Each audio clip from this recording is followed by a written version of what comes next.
a continuation video of the pizza pie. So I'll just start and then we'll carry on. I'll talk as I'm doing. So cast iron skillet, well, a pilot pan, in the oven. Well, it's been in the oven, it's heating up, and now it's got the gas underneath it, so it's getting hot. So we're going to get a crispy base on the pizza dough, which I put onto a bit of cardboard, just so I can slide it into the pan rather than have to pass around, because I'm not particularly good at that.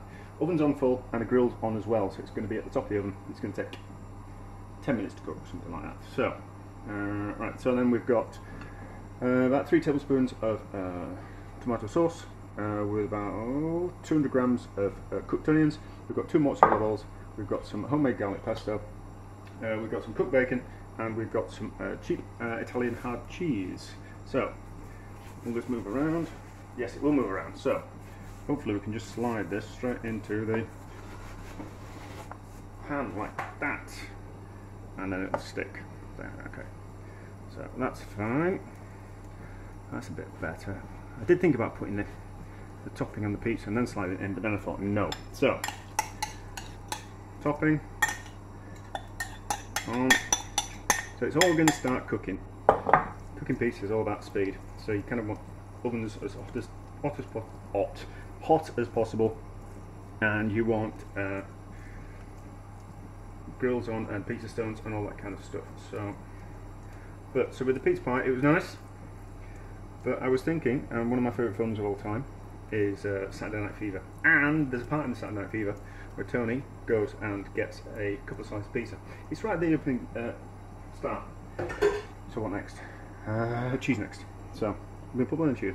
So what he does is he goes and buys a couple of slices of pizza, and he eats them, puts them on top of each other, and eats them like that. And I was listening to the director's commentary on it because I'm a bit of a geek with films, and the director said that's particularly a thing that they do in Brooklyn that he's never kind of seen anywhere else. So I thought that's kind of quite interesting. So we'll make a pizza, and then what we'll do is we will fold the pizza over like that. So it kind of makes a bit of pizza pie, or like a bit of maybe a different kind of calzone type thing. I've cooked the bacon because it's quite fatty and it kicks out a lot of oil, and I don't want the pizza to be too greasy, because I'm going to put on more garlic pesto as well. So just some dots of that, like that, and we'll move that around, and we'll put some hard Italian cheese on top. He's starting to cook around the outsides already. There's probably people. No, because there's no one ever watches my videos. I'm somewhat mentally talking to myself and making these for my own posterity. So, if anyone does watch this, they'll probably be absolutely horrified about what I'm doing. But each to your own in life. And there's normally a lot of different ways of doing things. And I always think you're a much better chef or a cook if you can do things in a few different ways. Why be limited? It used to be the case that the more ways you could spell a word, the more intelligent you were thought to be. There you go. So when you go around lots of old buildings and they have bad spellings, it's not necessarily that the people didn't know how to spell properly. It's because that was their particular way of spelling that word. So, do you want some pepper on top? Yes. Bit of pepper on top. I think that'll do. And then gas off. And then I did have another cloth. And then in the oven. And it'll take about 10 minutes. I won't do it in real time. That's it. It's all on. Good. So we're back shortly. So it actually looks like the pizza's ready in 5 minutes. So let's have a look at it. You can hear it bubbling.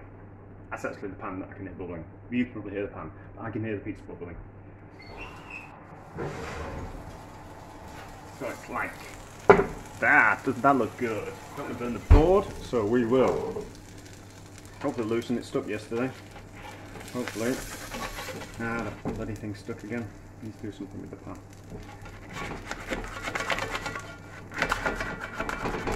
What else we got? It might be a bit better.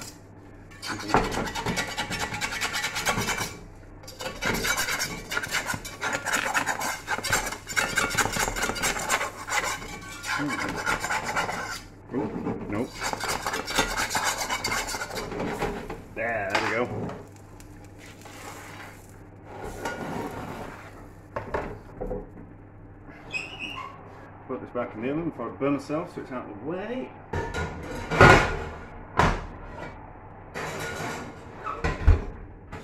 the oven off. There. So, do we give it a bit of a cut, or do we just fold over? We'll give it a bit of a cut.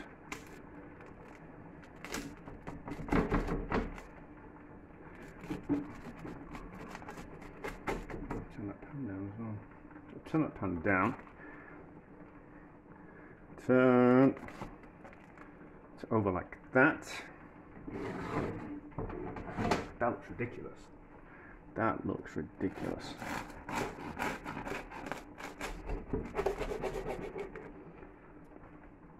And then that side's better, so we'll cut that one open.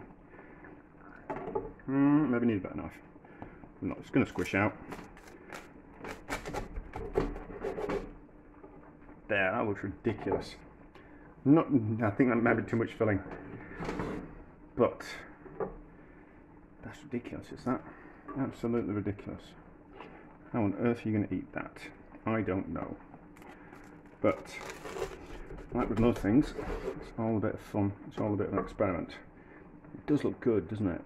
I mean, it's ridiculous, isn't it? That absolutely ridiculous, but it does look good. But anyway, a variation of the pizza pie type of thing.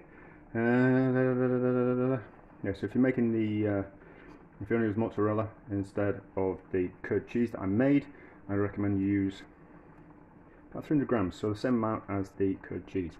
Then you get that lovely kind of mozzarella squishing out everywhere, but that's ridiculous, is that? I don't know how on earth I'm going to eat that without burning the roof of my mouth. But anyway, it was a fun experiment. Did it work? I don't know. It'll certainly take a brilliant picture.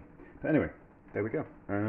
Pizza pie, or pizza made with, a pie made with pizza dough instead of pastry.